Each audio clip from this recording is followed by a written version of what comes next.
masuk gitu. Oh iya, sebentar saya ya. Oke, selamat siang semuanya. Assalamualaikum warahmatullahi wabarakatuh. Waalaikumsalam warahmatullahi wabarakatuh. Selamat pagi. Apa kabar sana? Sehat selalu? Tuhan sehat Pak. Bagaimana COVID-19 di sana? Kalau Bengkayang yang dari zona hijau menjadi zona apa, Bet? Orange. Oren. Jadi ada penambahan ya? Sampai bertambah sampai kena. Iya, Pak. Nggak tahu kemarin hasil rapid dari kepala dinas. Oh ya, swab test ya, swab test. Iya, kemarin Pak. Ya. Ada yang mau di-swab, ada yang tidak mau. Takut tidak? Itu yang di luar kota Bengkayang. Oh iya, iya. Jadi memang sekarang ini keadaan simpatikas makin bertambah. Kalau kita baca di kabar Tribun, sebanyak satu pejabat di Kalbar itu, kepala daerah ya di Kalbar itu, pejabat itu sudah terpapar COVID-19. Nah, bertambah. Yang meninggal. Oh, ada meninggal. Ada kan dari Biro apa kemarin yang provinsi punya meninggal. Itu udah waktunya memang. Kan kalau mati harus sentuhan kan, udah waktunya. Bisa karena COVID, bisa karena apa itu kan, itu kalau udah mati itu urusan di atas. Udah tertanggal kapan mati, udah tertanggal, udah di apa kontrak itu udah habis. Karena bukan COVID juga, karena COVID. Karena udah waktu mati lah, kan? Nah, meninggal tuh tidak bisa dilakukan, tidak dilakukan, kan? Manusia ini udah punya kontak dengan di atas, biasanya. Tidak ada perjanjian di dunia, kan? Udah, kalau kata memang banyak semua itu kan, kok meninggal tuh bukan COVID itu berlantar aja. Kan? Nah ya, jadi sebelum kita mulai coba beri kata pembuka dulu. Salam, ada di mana sekarang, gimana kabarnya, dan tujuan hari itu apa? Silakan dari Ibu Elizabeth, silakan Ibu Elizabeth. Terima kasih atas waktu yang diberikannya. Selamat pagi semuanya. Selamat pagi khusus Pak Adi juga. Sekarang posisi ada di rumah di Bengkayang. Keadaan sekarang puji Tuhan sehat.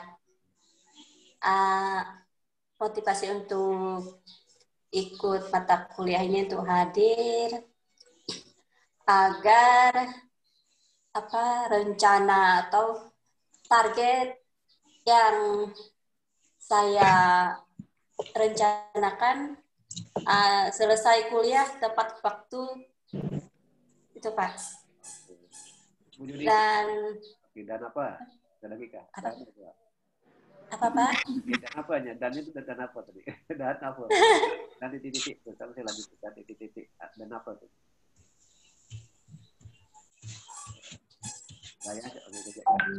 Junita, Bu Junita, silakan Bu Junita. Ya Pak, selamat pagi menjelang siang Pak. Selamat pagi. Saya Bu Junita dari Bengkayang Pak. Ya. Saya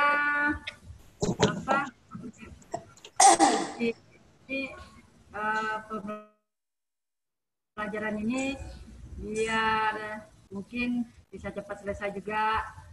Motivasi untuk kedepannya biar menambah ilmu, makin bertambah wawasan, dan biar cepat dapat gelar Pak. Apa? Ya, saya Pak. Terus ya, berapa ya Bu? Tengah tuh ya Bu, di belakang ya Bu. Nah terus ya. Tiga itu ya, ada banyak. Kan ditangkap ke terus sampai. Isi dede Pak. Dari Bengkayang siapa Bu? Wijawati ya? Wijawati, silakan Bu. Yes, itu. Wijawati. Bengkayang. Maaf Pak, namaku kok bisa dipakai ke Subak tuh kemarin. Ayolah Bu. Wijawati kan? Ini kan? Ya Pak. Selamat siang semuanya. Pak, nama saya Widya Suci Ara dari Bengkayang, kelas T2. Sekarang posisi di rumah. Syukur hari ini kita bisa berkumpul walaupun lewat Zoom. Tatap mukanya lewat Zoom. Walaupun sebenarnya kurang efisien rasanya sih Pak ya. Mau nggak mau lah. Kemudian kena coba.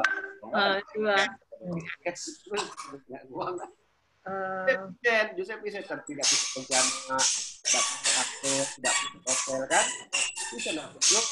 Ayo, akan tindaknya belum, kan lah, kan? Itu Materi ini biar tambah wawasan, biar cepat apa kata Kak Ita tadi berwisuda Bapak. ya. Sering Dewi Ningsih, mana? Apa Pak? Ningsih mana? Selamat pagi Pak. Selamat siang Pak. Bukan pagi lagi dah. Siang. Selamat siang. Assalamualaikum warahmatullahi wabarakatuh. Posisi saya di rumah. Motivasi saya untuk mengikuti ini ya pasti satu agar cepat selesai kuliah, dua menambah ilmu, yang enggak pintar ya jadi pintar, yang enggak tahu ya jadi tahu, itu Pak. Terima kasih. Assalamualaikum warahmatullahi wabarakatuh. Waalaikumsalam. Pak Sunadi, Pak Sunadi. Terima kasih Pak. Assalamualaikum warahmatullahi wabarakatuh. Selamat siang untuk kita semua. Saya posisi sekarang di Putus Bapak di rumah. Terima kasih sekali bisa berbuka melalui Zoom pada hari ini. Sudah lama tidak bertemu dengan Pak Adi juga. Bagi saya masalah mata kuliah perilaku organisasi ini sebenarnya sangat penting Pak untuk membantu saya untuk mematerialkan organisasi kami yaitu di dalam usaha bisnis maupun di dalam kelembagaan di dalam kantor. Karena perilaku organisasi ini kan kita mempelajari tentang karakter dan untuk karakter-karakter organisasi untuk bahan kita mengambil suatu kebijakan dan keputusan dan untuk berinovasi baik di dalam lembaga bisnis kita, usaha maupun di dalam lembaga kantor. Ini menurut saya sangat penting sekali Pak, tetapi di sisi lain juga seperti yang kawan-kawan katakan tadi, bahwa kita ya mudah-mudahan cepat selesai dengan mata kuliah ini, itu nambah wawasan semua. Terima kasih itu Pak.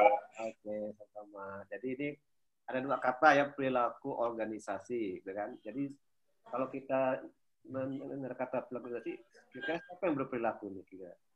Apakah organisasinya atau siapa yang berperilaku kira-kira? Menurut saya perilaku organisasi ini yang bagaimana kita memanajemen suatu organisasi supaya organisasi itu berjalan sesuai dengan real ataupun aturan dan pelaku-pelaku organisasi, pengurus-pengurusnya, manusia-manusianya bisa terakomodir dan bisa melaksanakan sesuai dengan organisasi yang diinginkan ataupun tujuan dari organisasi tersebut, Pak, menurut saya. Jadi kalau kita amati analis kata perilaku itu apa arti perilaku? Tindakan ya, tindakan yang dilakukan oleh individu. Jadi individu di tempat kerja, ya kan? Jadi individu tempat kerja dalam satu organisasi. Jadi organisasi itu bisa rumah tangga, bisa kantor, bisa perusahaan. Jadi banyak ya. Nah, jadi organisasi tidak hanya kantor, hanya perusahaan, tapi juga bisa rumah tangga. Ya. Organisasi yang terkecil, Pak ya. Ya, Pak. Itu namanya. Yang sederhana, kan? Ada bapak, ada ibu, ada anak.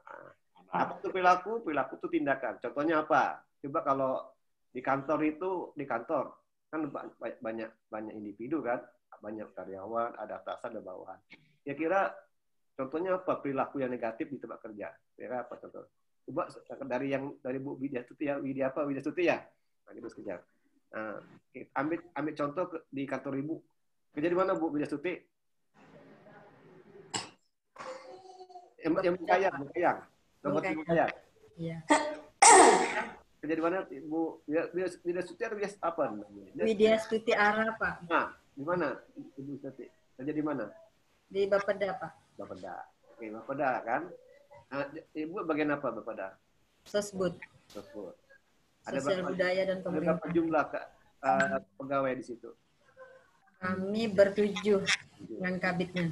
Ada kabit, ada kabit, kasubitnya 3, stafnya 3. Coba selama Ibu kerja di situ, Ibu pernah nggak ngamati perilaku individu karyawan? Nah, coba sebutkan 5 contoh perilaku negatif. Perilaku. Kita berperilaku negatif kan. Lima contoh perilaku negatif. Perilaku negatif. Ya, apa? Karyawan nyata nih kan? Nyata punya. Misalnya perilaku negatif di bagian ibu tuh kan? Contohnya apa ya perilaku negatif?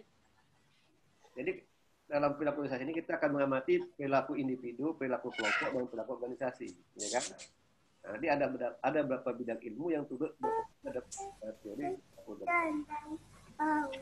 Memang ini penting, tadi penting semua orang harus memahami perilaku organisasi, baik dalam bidang bisnis maupun kerja di kantoran, ya kan? Kalau mengamati itu ada teman-teman, kalau yang kita suruh malas. Secara umum ya, apa perilakunya yang apa? Nah, datang terlambat, ya kan? Datang terlambat, terus kalau disuruh malas. Malas tugas, apa lagi? Itu ya contohnya. Ya, lagi. Ini bekerja seperlunya. Gimana? Bekerja seperlunya, terus pemalu, tidak percaya diri. Tidak percaya diri. Nah, itu kalau Ibu Widastuti ini sebagai kabit atau kasubit lain enggak, atau membawai bawahan yang mempunyai, yang melihat bawahnya seperti katakan itu apa yang Ibu lakukan? Gimana Pak? Jika Ibu ini sebagai kasubit atasan kan atau kabit yang melihat bawahan Ibu itu seperti Ibu katakan, apa yang Ibu lakukan? Teguran lah kalau saya. Nah, cara gimana cara menegurnya? Teguran. Caranya? Caranya ditegur secara dipanggil, pendekatan, ngasih tahu dia kalau apa ya, bahasanya susah sih bahasanya. Kan calon kasubit kan, nanti calon kasubit kan asal kan jauh. Kalau jauh kan apa tahu kan, emang jauh dekat. Kalau tahun jadi kasubit, jadi kabit, paham nih. Kalau Ibu ini bawaan Ibu seperti Ibu katakan, mau kerja, bisa baca diri, lambat, suka main game, itu kan perilaku negatif kan? Itu tidak akan menguntungkan perusahaan kan? Tidak akan tahu. Apalagi sekarang kan Pak, kalau honor ini kan mau ada di sharing lagi untuk dipangkas berapa. Kalau yang rajin, nah, akan bertahan. Kalau yang kurang rajin, jadi Ibu sebagai kasubit nanti keluar nggak mengatasi kalau Ibu melihat bahwa gitu. Kan Ibu artinya Ibu sebagai kasubit nanti. Tapi ini kita sebagai bidang kan, kasubit makanya. Ada bawahnya gitu gimana kira-kira? Gimana mengatasinya? Karena kalau Ibu punya itu nggak bagus, dengan kita akan menghambat kegiatan. Hanya kantor akan minta petitum. Kenapa? Karena perilaku negatif. Ini kita pelajari dalam komunikasi nih kan. Nah itu. Nah, gimana tuh? Itu kira-kira apa buat satu masternya? Apa sebabnya mereka datang terlambat? Dipanggil dulu kan, dipanggil. Iya. Hati-hati, bilang hati kan, jangan pakai hati. Apa masalahnya? Karena marah, dengan pas kerja, gitu kan? Nanti berapa mereka informasi itu kata, dan siapkan apa solusinya itu kan? Ini langsung di mana depan umum tidak, justru kalau sama depan umum itu meningkatkan perilaku negatif. Kita bicara pendekatan dulu. Gitu kan? Apa masalahnya? Sebaliknya, kira ada enggak karyawan sana yang punya perilaku positif? Perilaku positif? Ada enggak? Ada.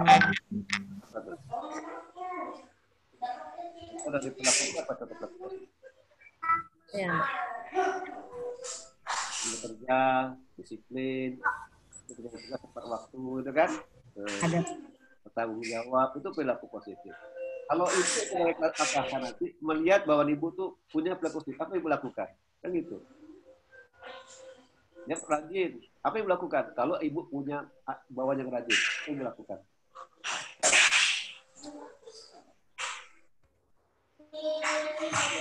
Lakukan kan?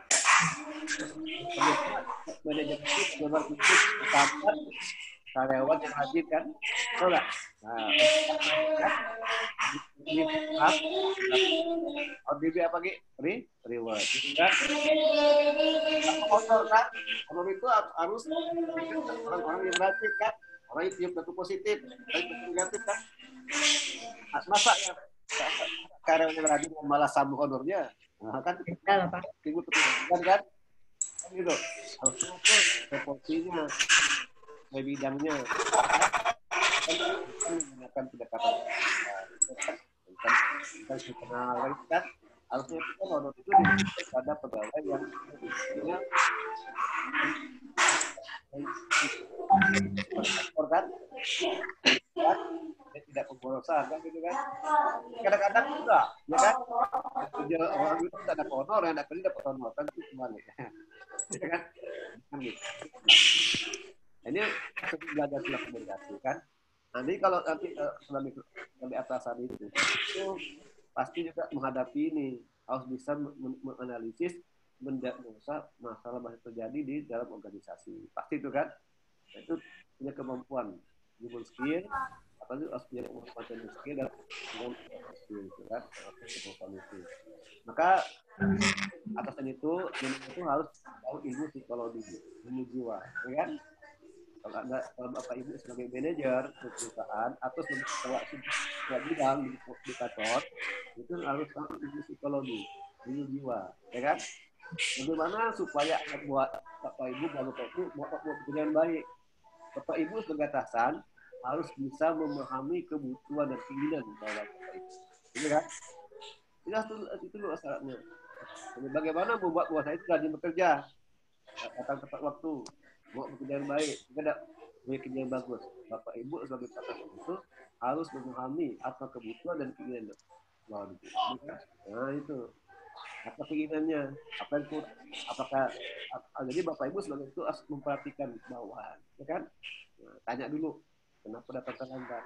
Mungkin Bapak Ibu tidak memperhatikannya, tidak memahami apa keinginan mereka, ya kan? Mereka kerja uring-uringan, kerja tuh asal-asalan, ya kan?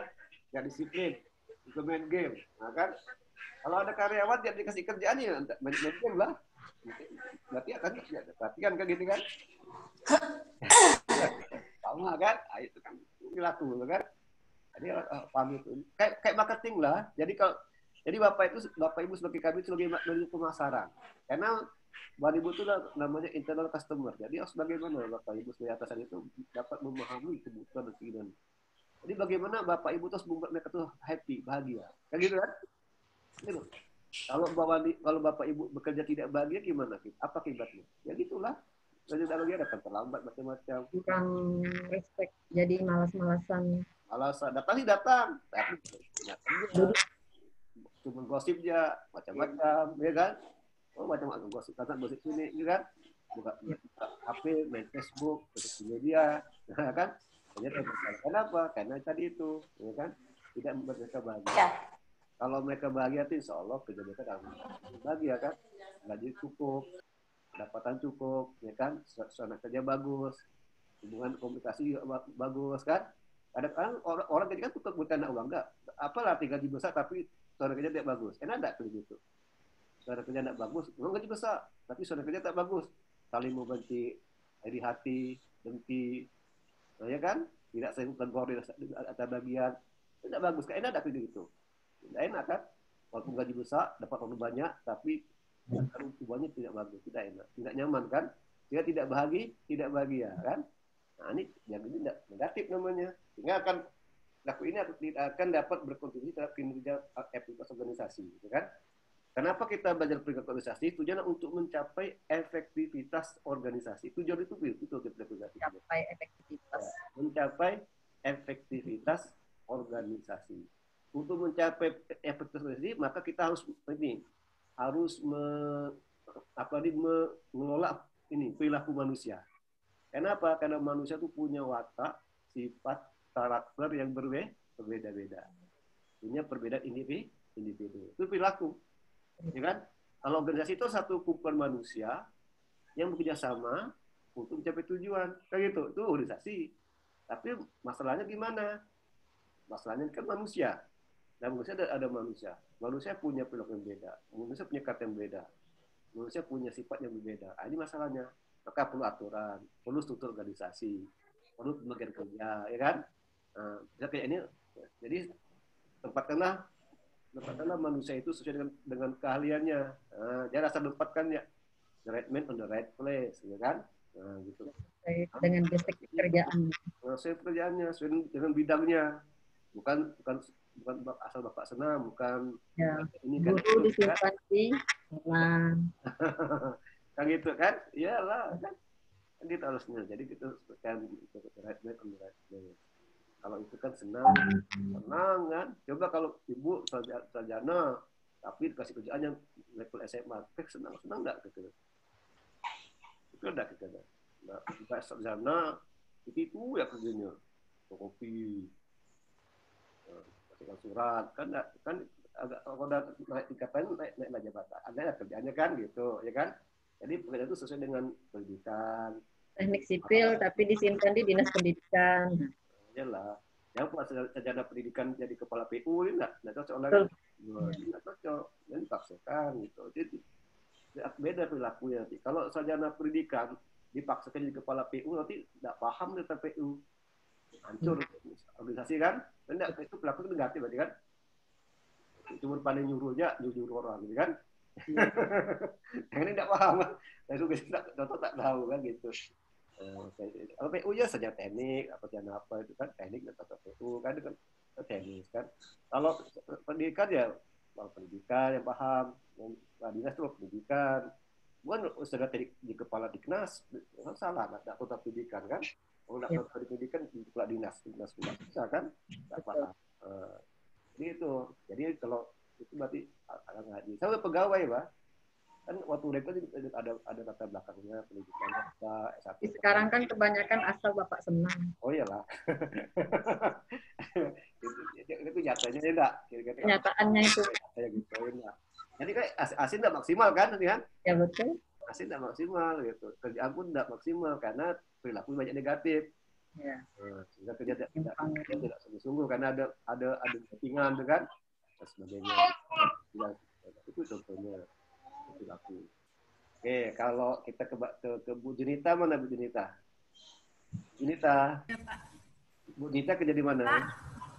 Bu Junita kerja di mana? Saya di Kesbangpol, Pak. Mana? Di Kesbangpol.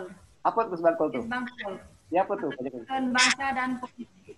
Oh ya. Kantor Kesatuan Bangsa dan Politik. Ya. Politik dia Pak, orang politik. Oh, orang politik ya? Nah, Ibu sebagai apa sana? Sebagai apa?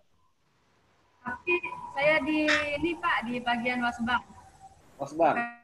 Sebagai apa? Sebagai staf atau sebagai kepala atau apa gitu?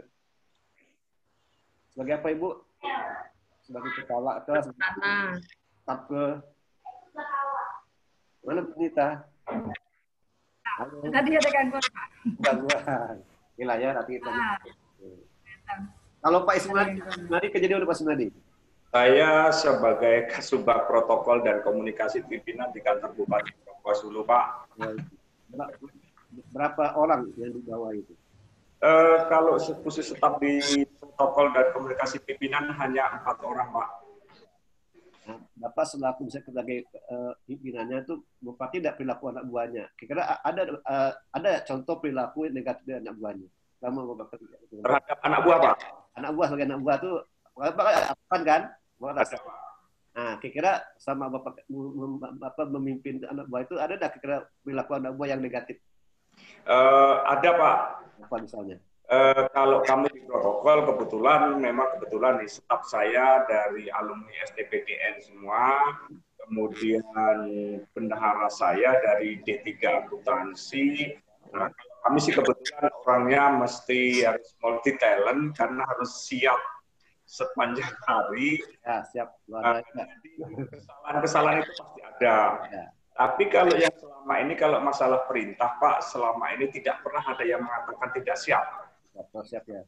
Cuman kalau permasalahannya masalah-masalah kecil, yaitu kalau misalkan tugas, itu kadang-kadang kalau yang, sudah dalam daerah mendampingi bupati, kemudian wah saya udah lama tidak pernah keluar kota. Nah itu berarti ada rasa menuntut, kepingin kalau tugas mendampingi bupati ke Jakarta atau ke luar provinsi, ya seperti itu Pak. Ini yang kelemahan kami.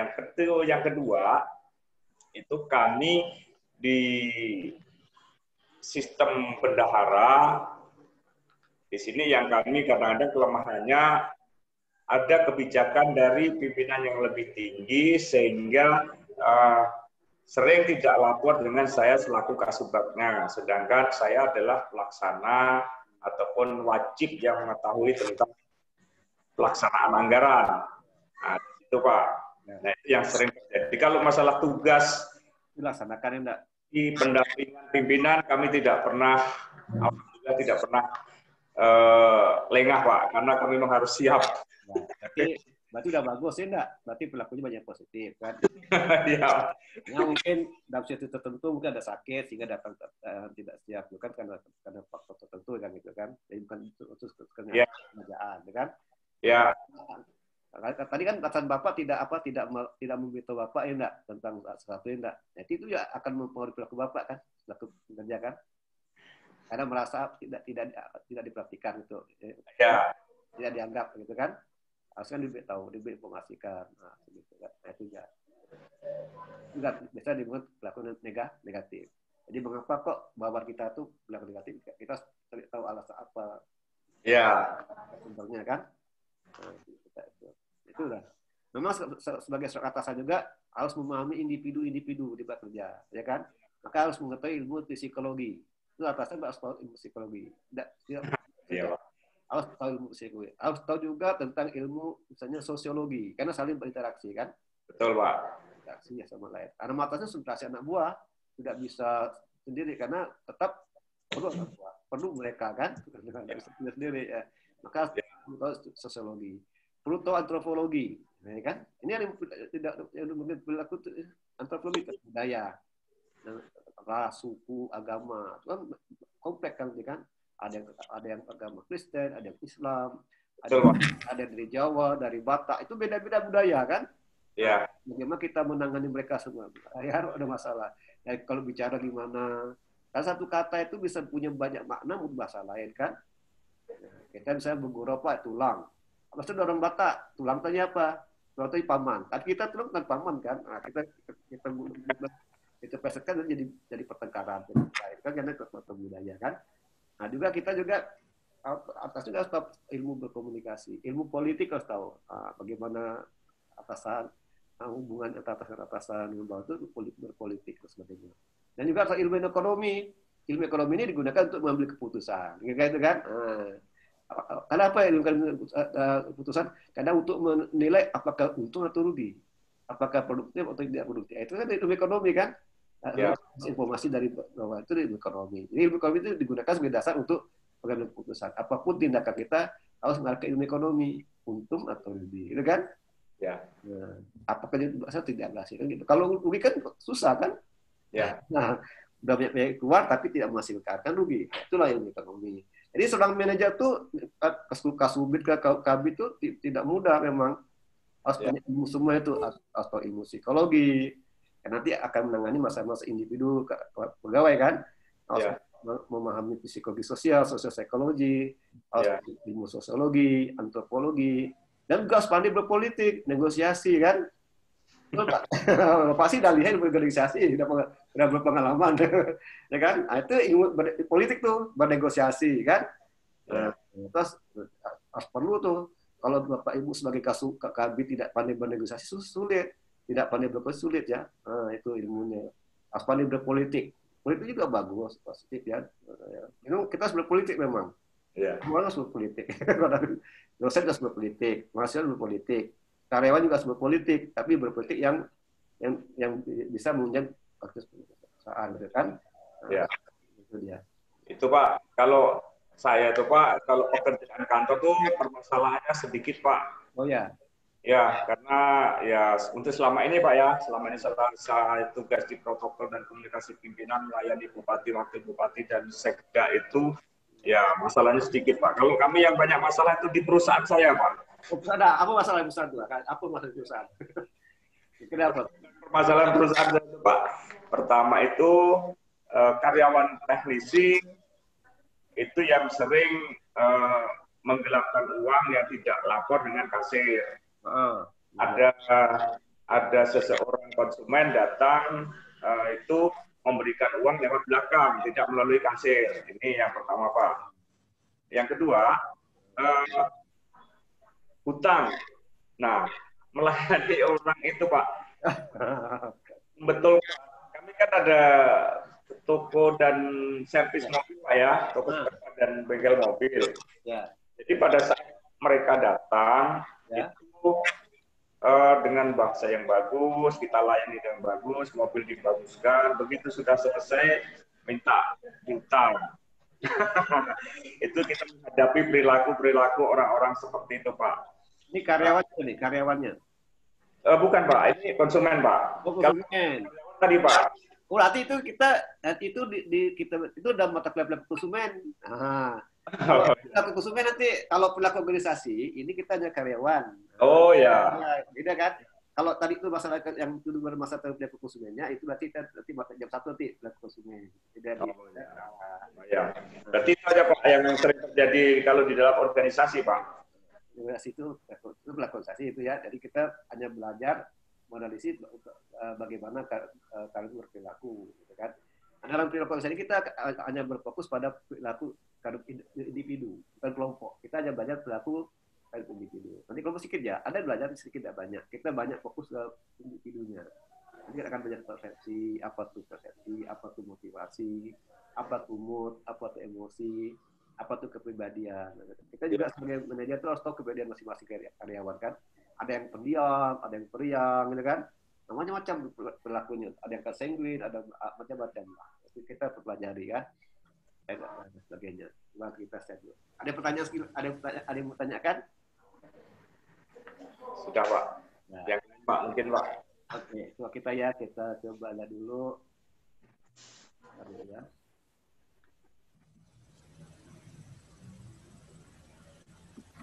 Kita dulu. Organisasi.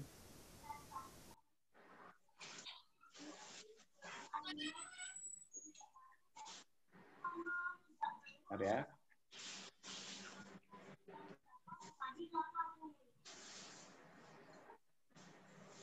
Oke, kita dulu. Kita lihat. Dulu. Handphone, Pak. Bisa nampak di gambar ini? Bisa nampak gambar ini? Bisa, Pak.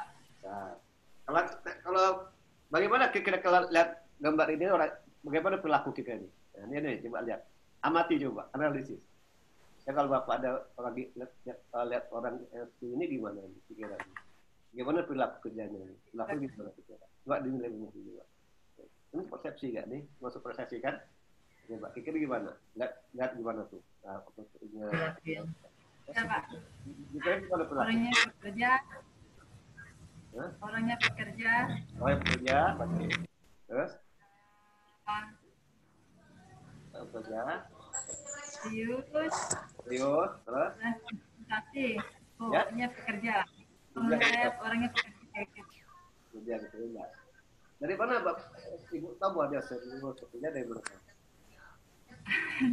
Dari laptop, Pak.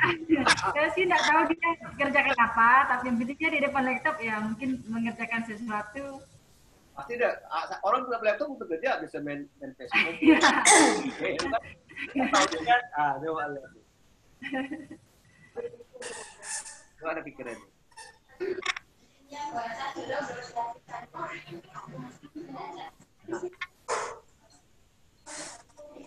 Kalau Pak Isnadi gimana menangkap? Saya Pak, ini Pak, saya melihat dari gambar ini adalah orangnya seorang pekerja, seorang pemikir, dan dia seorang ahli administratif. Dia bukan seorang lapangan. Dari tahunya tuh, dari mana tahunya? Kan ada indikatornya tuh. Kok tahu dia ya pikir gimana tuh pikirnya? Gimana tahu dia tuh? Jadi orang atasan harus tahu, lihat Harus tahu. Nah kan, oh dia ini terus Tahu menjadi materi, tahu Pak. kan gitu. Kan ini Tahu mukanya. gimana? Dari wajahnya Wajahnya gimana wajahnya? Coba jelaskan. Wajahnya gimana? serius sekali, seperti serius gitu Pak dari Iya, Prof. kok Anda bilang serius tahun depan serius. Wajahnya gimana? Gimana wajah serius gimana wajah? Lihat tuh. Diamati betul-betul. Kayaknya diamati benar-benar gitu, Pak. Nah, iyalah, gimana tuh? Kalau Sri Dewi Diksi gimana memandangnya tuh? Matanya kayaknya emang fokus gitu, Pak. Kayaknya ada. Kalau ada- saya Pak, Nah, disiplin orangnya Pak, disiplin. tepat waktu, iya. Kok bisa disiplin? Dia bisa mengatur waktu Pak, sepertinya.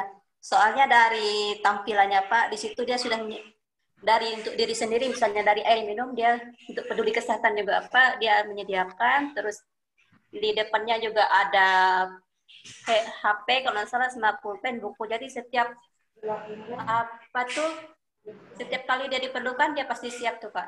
Ya, jadi saya semua betul jawabannya ya, tidak salah. Jadi itu pertama lihat dari bibirnya tuh, bibirnya itu gimana untuk bibirnya? Bukan ada bibirnya kan? Lu serius dia kan? Serius orangnya, disiplin. Dari bibirnya kan beda kan? Dan ibu dengan raut apa? Keningnya tuh raut. Lihat, Disiplin. kan? Lihat alisnya tuh, alis matanya, Ya, alis kan? matanya. Oh, Pak. Nah, Lagi serius Pak, dia lagi serius. tapi Dari alisnya lagi serius. alisnya kan? Iya, Pak. Nah, jadi kalau atas kelihatan harus gitu ke bawaan, harus kita lihat ekspresi wajah masing-masing bawaan kan? Bahasa tubuh. Salah satu tahu kan? Iya kan? Penting Iya, Pak. Itu komunikasi namanya kan? Iya. Itu juga namanya komunikasi non verbal ya kan? Gestur tubuh tuh kan? Gestur tubuh. iya bahasa tubuh Bu ya. Ya. Lain kok kalau Bapak Ibu kelihatan, lihat bawahnya sering garuk kepala apa gitu. Garuk kepala, paling garuk kepala tuh ada apa tuh kan? Iya, Pak. Kalau orang garuk-garuk kepala, orang yang loadingnya lambat, biasanya bingung. Suka bingung. Banyak kebingungnya. Nah, Ya, Bapak Ibu tidak Bingung katanya. saya nggak garuk kepala. Garuk kepala tuh, garuk kepala. kalau garuk kepala orang bingung Pak biasanya. Aduh, mikir ya, loadingnya lambat. Ya, dengan kening, ya kan? Kadang-kadang tangan diganggu, ya kan? Gitu. Jadi ini penting. Jadi Nggak usah jauh. inilah Itu aja. ini namanya ilmu psikologi, ya kan? Ini namanya ilmu psikologi, ya. Namanya ilmu psikologi. Jadi itu ini dari pandang kita. Serius nih, rapi ya, kan rapi kan? Sama kalau kita lihat orang senyum yang tulus, yang senyum palsu ada. Lihat tadi alisnya dengan gerak alis dengan di atas pipi, ya. Itu kalau geraknya tuh ke atas itu apa tuh senyumnya itu tulus itu kan asli itu dan buat senyumnya kan. Dan alis tuh tahu, alis mata tuh tidak bisa dibohongi. Ya kan? Gerak mulut dengan alis mata tuh ada hubungannya. Jadi kalau gimana senyumnya tulus, senyumnya tidak tulus gimana? Ya orang senyum itu banyak macam-macam. Ada senyumnya dibuat-buat, ya kan? Iya. Ada senyum terpaksa, ya kan? Ada senyum tulus itu kan. Nah, ini perhatikan. Jadi gambar ini, ya kan? Nah, ini lagi. Nah, kalau ini gimana? Gambarnya gimana?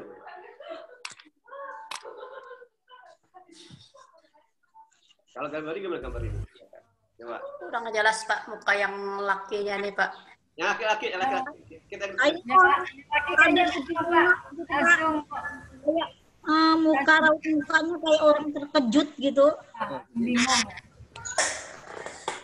Sepertinya dia nih salah, mungkin yang antar minumannya salah kok. Iya. Kok ini maksudnya gitu Pak, kayaknya. Ya. Sepertinya. ya, terus dikira bagaimana laki-laki gimana tuh laki-laki? Orang yang seperti itu apa sih namanya? Pikirannya kok masa itu dia mungkin bukan pesanan dia kali Pak tuh, kok ini datang gitu langsung gitu. Ya, rapi, tadi kan jaketnya rapi kan? Rapi kan? Kira apa dia staff atau manajer gitu? Kalau dilihat sepertinya dia ini manajer, Pak. Yang perempuan itu kayaknya stafnya ngantar atau ini di restoran atau di mana gitu. Ini di hotel ya, ini di hotel. Hotel, ini hotel. Jadi ini kerja di restoran. Ini kan restoran untuk melayani tamu, ini kan. Tamu. Tapi tamu ini kira-kira ini ramah atau tidak di kira-kira? Ramah atau tamu? Terus ada tamu yang ini kan yang sombong, tamu kan yang tidak pernah kan gitu. Ah iya. Hah? Dari rot enggak terlalu Dari rotnya sih Tidak bersahabat orangnya kayaknya, Pak. Sahabat ya? Iya. Ini tipe. Nah, kayaknya menganggap apa sih orang itu rendah. Apa? Ya, apa sih? Jadi inilah ya. Jadi semua tuh ini dari psikologi. Jadi kita harus tahu psikologi kan. Jadi kalau Bapak Ibu menghadapi atasan, tahu bahasa tubuh kan? Iya. Tahu apa, bagaimana moodnya, bagaimana emosinya, bagaimana afeknya. Kalau aku ibadah, tidak ada apa, kalau tidak bagus apa gitu. Enggak. Jadi tahu buat. Ini. Jadi tidak berlaku organisasi. Ya kita ini mempelajari apa yang dapat dari individu, dari individu, kan? Karena manusia itu punya perilaku yang berbeda. Inilah. Jadi dalam selain prosedur kan, ini gambar kan, ini gambar itu, saya itu mendiskusikan. Nah ini ya, jadi kalau kita ini ada, jadi selama menjadi harus tahu psikologi. Jadi ini ilmu yang berkonsultasi terhadap psikologi, ilmu yang mencari, mengukur, menjelaskan, dan kadang-kadang merubah perilaku manusia dan hewan lainnya. Ini psikologi, ya. Karena di sini ada motivasi, ada sikap, ada persepsi, ada kepribadian. Nah, kalau sosial itu satu bidang psikologi yang menggabungkan konsep dan psikologi dan sosiologi. Maka psikologi kan, ini psikologi sosial kemasyarakatan. Sosiologi itu ilmu tentang orang, tentang manusia, kemudian dengan tipe sosial dan budaya. Ini sosiologi kan. Karena Bapak Ibu pasti bersosial kan, pasti berhubungan dengan lain. Maka Bapak Ibu sebagai manajer harus tahu ilmu sosiologi. Dan antropologi, ilmu tentang masyarakat, belajar tentang manusia dan kegiatannya. Apa kegiatan manusia, gitu kan? Nah ini berarti ada teori yang masuk. Ada kontingensi, ya. Nah di sini juga tantangan OB dia juga ini sosiologi ya. Nah ini, nah dia. Jadi ini perilaku, ilmu perilaku, ya ilmu perilaku ini psikologi, ya. Ini ilmu perilaku psikologi. Terus psikologi, ya. Kemudian sosiologi, antropologi. Apa yang dipelajari dari psikologi? Jadi apa yang dipelajari? Pertama itu tentang belajar, tentang motivasi, tentang kepribadian, tentang emosi, tentang persepsi, tentang latihan, tentang kepemimpinan, tentang kepuasan kerja, tentang individu, tentang nilai kinerja, mulai sikap, seleksi karyawan, desain pekerjaan dan kerja. Ini termasuk psikologi. Jadi kalau analisis individu, jadi kalau di Bapak Ibu sebagai manajer di individu, maka Bapak harus paham tentang psikologi. Kan ini individu kan psikologi ya. Nah, di individu kan. Tapi kalau grup, kelompok, ini harus paham tentang ini. Ilmu psikologi sosial. Nah, kan grup ini ilmu ini. Kenapa kita sini ada perubahan perilaku, ada perubahan sikap, harus berkomunikasi, jadi juga ilmu sosiologi, ya kan? Sosiologi ada komunikasi, ada power, ada konflik, ada perilaku, ada sosiologi.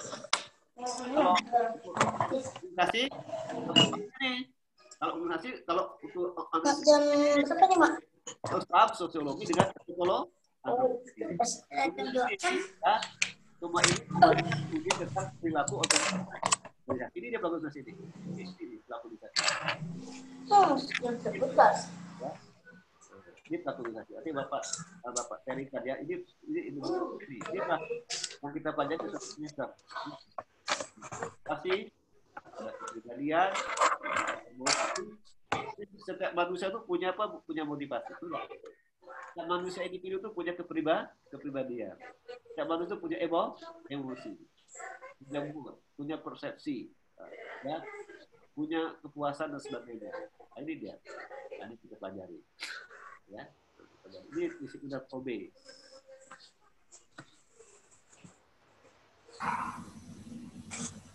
Nah, ini lihat ini. Nah, ini berlaku. Jangan santai nih kan? Toko santai. Di sana nih kan? Di apa di toko sepatu. Nah, di toko sepatu. Dan dari wajah mereka gimana tadi? Dari wajah mereka gimana? Cara mereka nih kan? Yang pria dan wanita.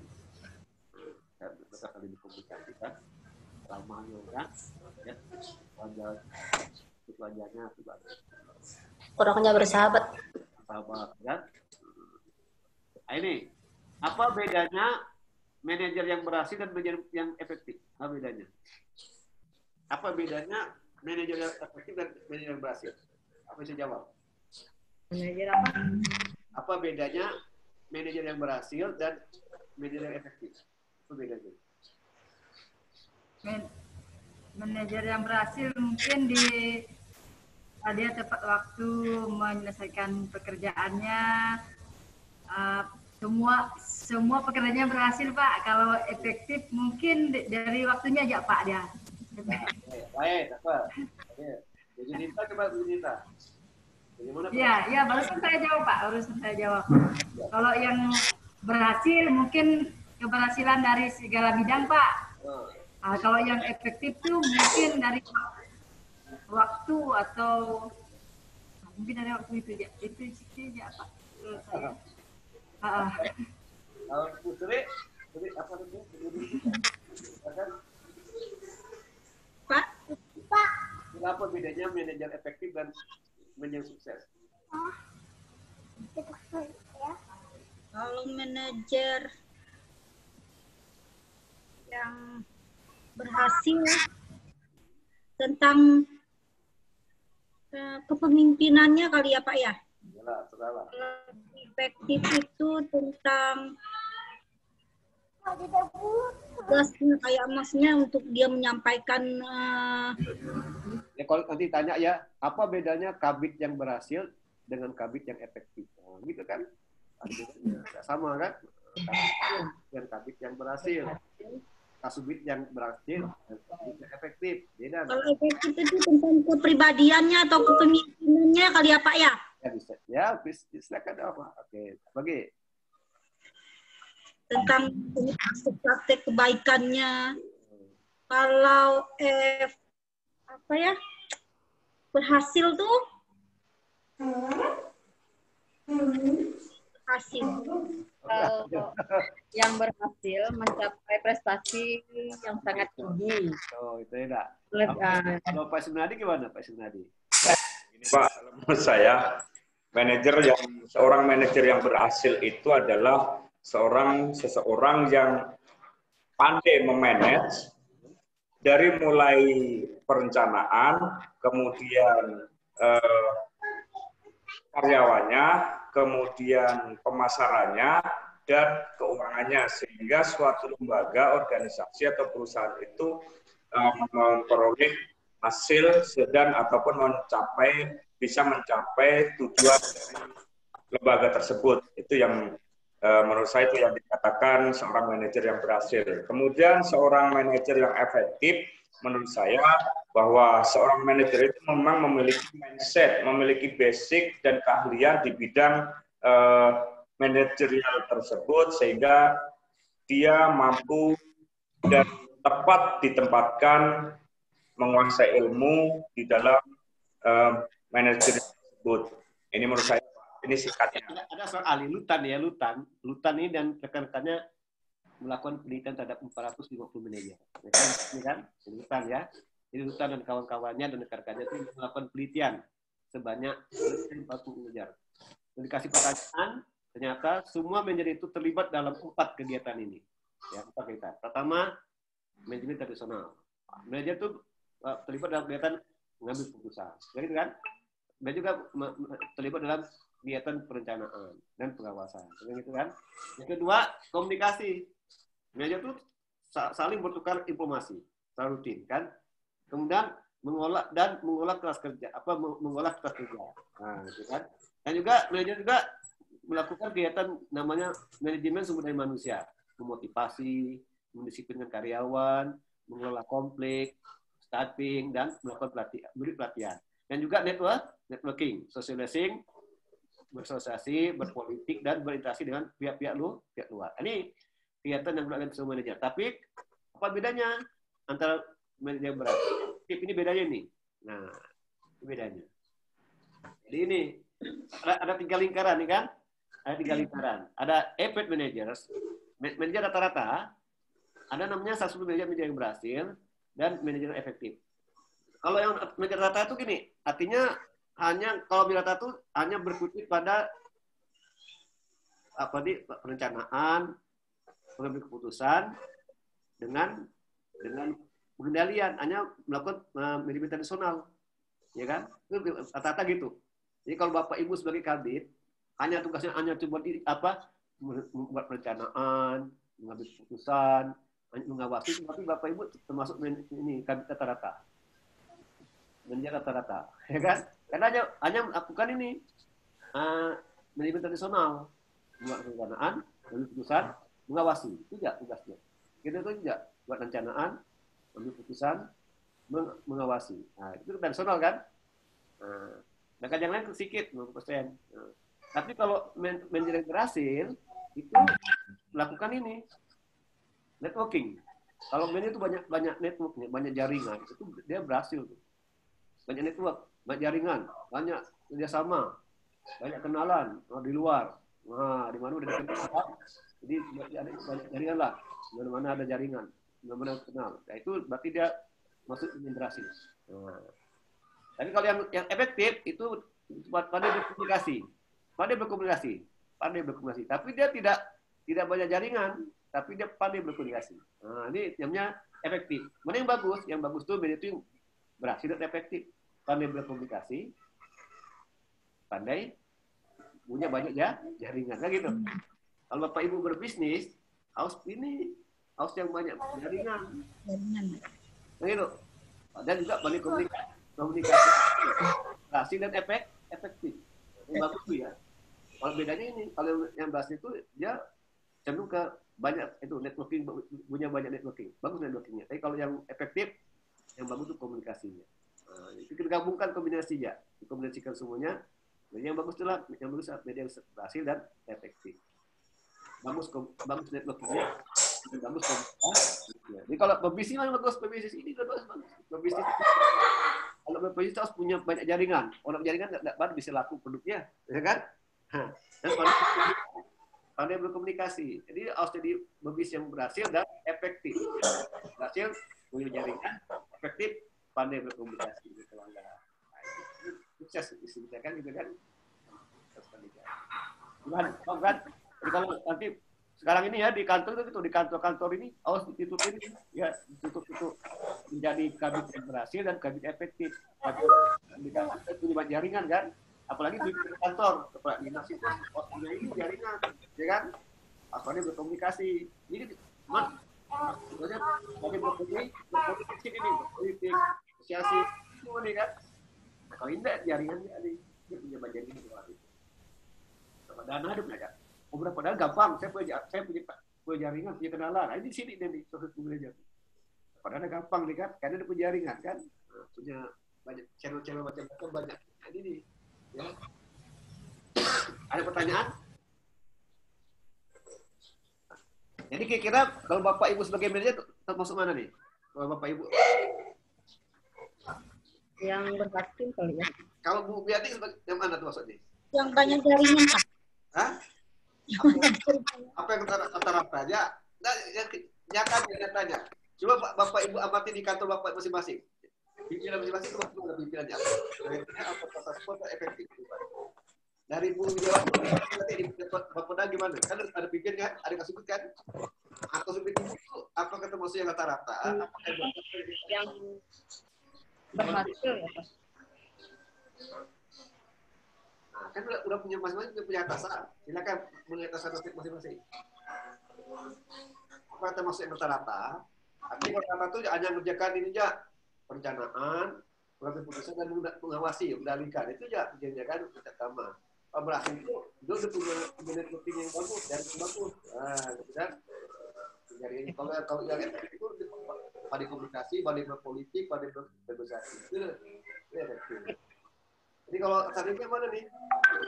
Apakah project manager, apakah sekolah yang efektif?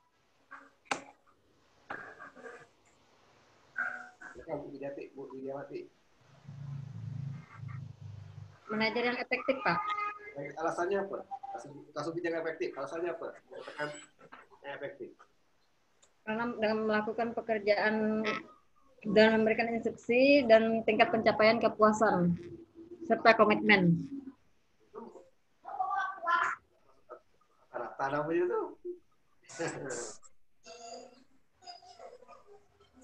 Rata-rata namanya itu. Rata-rata ya Pak kalau yang itu. Kalau itu pada berkomunikasi, pandai membina hubungan baik, itu namanya itu efektif kan. Pandai berpolitik kan. Pandai rata-rata berarti. Kalau Bu Junita? Yang rata-rata, Pak. Rata. Kalau musim sih? Sama Pak, kayaknya kalau di dinas kita itu masih yang rata-rata Pak.